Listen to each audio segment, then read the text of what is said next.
뉴스 매거진 7 2부 시작합니다.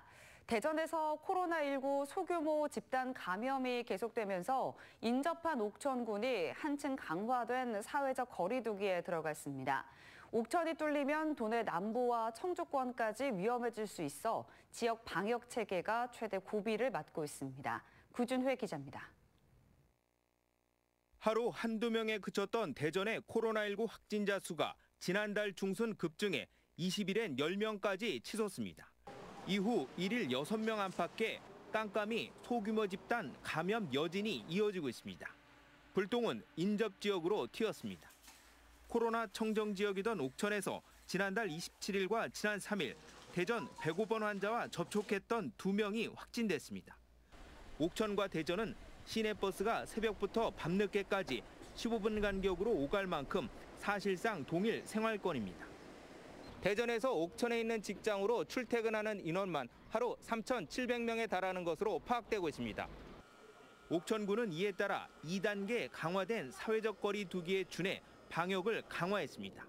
주 1회 500곳에서 하던 일제 소독을 주 3회 900곳으로 늘리고 이와 별도로 10명의 상시 방역 요원을 긴급 채용했습니다. 상시 방역 요원 10명을 채용해서 옥천군 시내 일원을 일주일 내내 방역을 하고 있습니다.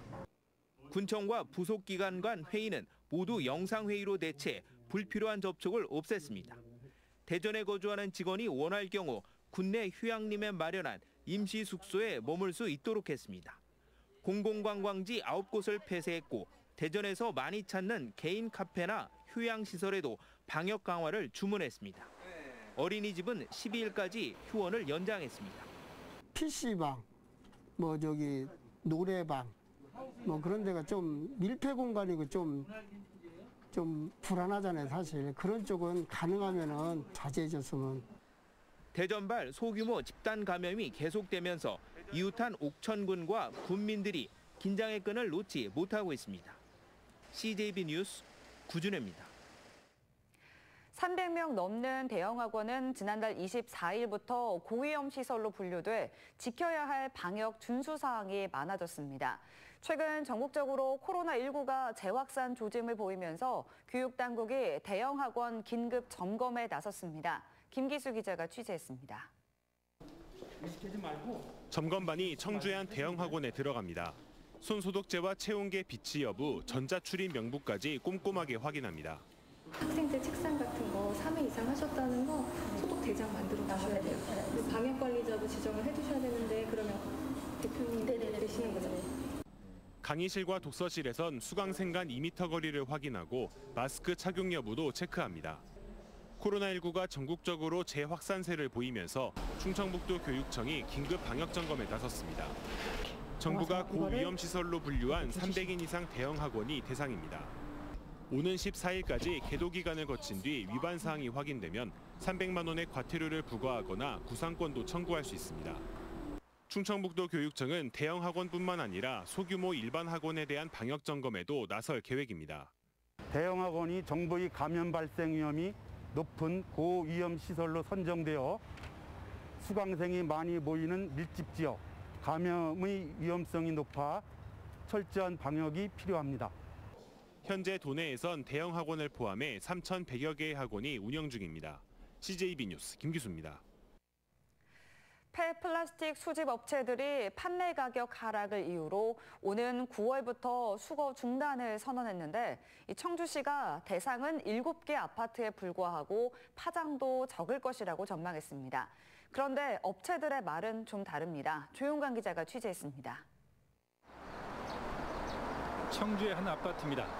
청주시는 재활용품 수집 업체들로부터 확인한 9월 이후 수거 중단 아파트는 이곳을 포함해 7곳이라고 밝혔습니다. 업체가 아파트에 건네는 폐비닐과 폐플라스틱 가격 조정이 안 됐거나 업체가 미리 돈을 주고도 손해를 이유로 수거를 포기한 곳들입니다. 전체 수거 대상 320곳 중 2.1%에 해당됩니다. 이런 업체는 저희들 충분히 청주시에서 공용수거로 커버할 수 있다고 보고 수거대로는 크게 걱정 안 하셔도 될 것 같습니다. 하지만 업체들이 밝히는 숫자는 다릅니다. 당장 7곳 이외에도 9월 전 계약이 만료되는 아파트 19곳을 포함해 순차적으로 계약이 종료되는 곳들 중 상당수가 수거 중단 사태를 맞게 될 거라는 겁니다.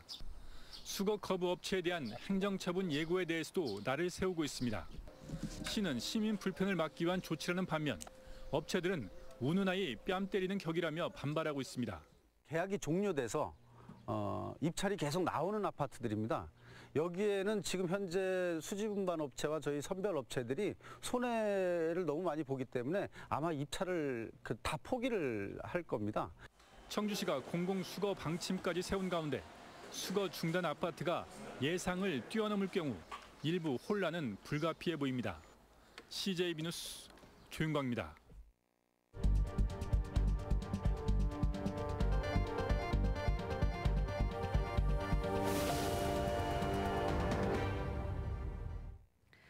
오늘의 뉴스 초점을 살펴보는 뉴스 브리핑 시간입니다. 보도국 안정은 기자 나와 있습니다. 네, 청주 지역 아파트 매매가 상승률이 지금 둔화된 양상을 보이고 있다고요? 네, 맞습니다. 문재인 정부의 21번째 부동산 대책이죠. 6.17 부동산 대책 이후에 청주시장의 부동산 거래 가격이나 또 매매 수준도 굉장히 둔화가 되고 있습니다. 네. 마치 롤러코스터를 타고 있는 듯한 그런 느낌이 들 정도로 2달 사이에 급변했습니다. 네, 맞습니다.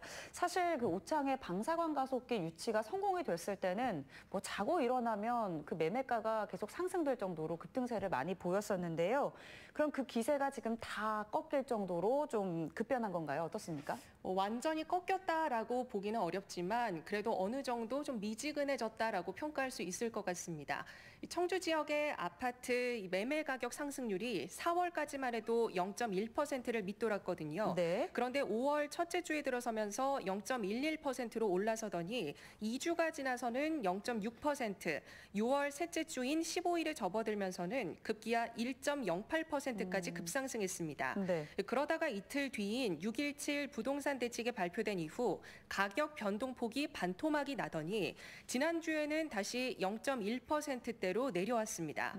이 청주시 4개 구별로도 상황이 조금씩 다른데요. 흥덕구와 청원구의 가격 상승폭이 각각 0.11%와 0.14%였다면 상당구와 서원구는 0.1%를 밑도는 수준까지 내려왔습니다. 전국의 아파트 매매가 평균 상승률이 0.13%인 것과 비교하면 청원구를 제외한 3개 구가 모두 전국 평균 상승률에 못 미치는 단계까지 급속도로 냉각됐다고 볼 수 있겠습니다. 네. 자, 이제 6.17 정부의 부동산 대책이 발표된 다음에 이렇게 이제 청주의 부동산 시장 분위기가 좀 주춤하고 있는데요. 그렇다고 하면 이번 정책이 좀 제대로 작동이 됐다, 이렇게 평가할 수 있을까요? 이거는 해석하기에 따라 좀 다를 것 같은데요. 네. 일단 굉장히 비정상적으로 과열됐던 투기 시장을 잠재우는 데는 어느 정도 효과가 있었다, 긍정적이다라고 평가할 수 있겠습니다. 네. 이번 대책의 주 목적 중에 하나가 바로 갭 투자를 원천 차단하는 것이지 않았습니까? 그렇죠. 예, 그래서 매입 후 2년 이상 거주해야 하는 등의 그에 맞는 다양한 규제 조치가 나왔었습니다. 규제 후 거래가 감소했다는 건 실거주자보다는 외지 투자자의 거래가 실제로 많았다는 얘기일 텐데요. 최근에 한 부동산 거래 사이트에서 지난 5월까지의 아파트 매매 거래를 분석해 봤더니 실제로 충북에서의 외지인 거래가 32.5%로 크게 증가한 것으로 나타났습니다. 네, 그리고 또 이제 그 중에서도 청주시의 외진 거래 증가가 독보적이었다고요? 네, 올해 1월부터 5월까지 청주 아파트 매입자 중에 충북 외 거주자 비율은 34.6%로 2,700여 건에 달했습니다. 지난해 같은 기간과 비교하면 2배 가까이 급증한 수치입니다. 네.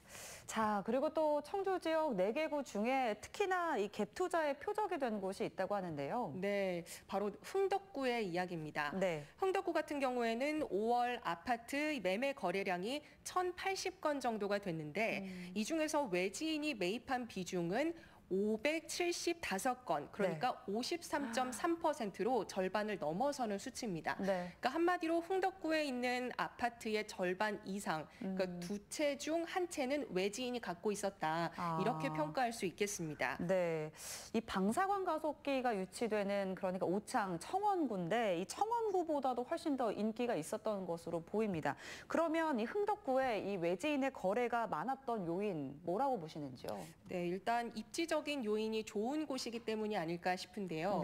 흥덕구 같은 경우에는 뭐 이 근처에 터미널도 있고 그리고 백화점 같이 편의 시설이 많이 밀집되어 있는 곳으로 알려져 있습니다. 그래서 주거 선호도가 높았기 때문에 아무래도 투자적인 요건에서도 굉장히 큰 요인을 플러스 요인을 갖지 않았을까 싶습니다. 예, 게다가 복대동을 중심으로 신축 주상복합 아파트 단지가 대거 조성돼 있는 곳이기도 하죠. 최근에 신축 아파트들을 중심으로 전세가율도 높게 책정돼서 갭 투자에 우호적인 환경이 조성된 것도 한몫했습니다. 방사관 가속기로 인한 투자 수요 진입이 늘어난 건 역시 그 이유로 볼 수 있겠습니다. 네, 그런데 이런 가운데 또 이제 노영민 대통령 비서실장이 최근에 이제 흥덕구에 있는 청주 아파트를 좀 처분하면서 논란이 일기도 했었죠. 네, 그렇습니다. 뭐 이번 일로 인해서 노 비서실장이 두 채를 가지고 있었구나 이렇게 아시는 분도 계실 텐데요. 노 실장은 지난해 말에 고위 공직자부터 부동산 투기에서 좀 벗어나자 우리가 먼저 솔선수범하자라는 의미로 1가구 1주택을 권장을 했습니다. 그런데 뭐 참여율이 생각보다 좀 저조하다 보니까 최근 본인이 갖고 있던 아파트 두 채 중에 한 채를 처분하기로 한 건데 그게 바로 서울에 있는 게 아니라 청주에 있는 아파트였던 겁니다. 개인의 재산 처분에 그것도 투기가 아닌 축소를 한다는데 왜 이렇게 민감할까 싶으실 텐데요. 바로 흥덕구가 가진 의미 때문일 겁니다. 흥덕구는 노 비서실장이 과거에 지역구로 3선이나 지낸 아주 특별한 곳이기 때문입니다.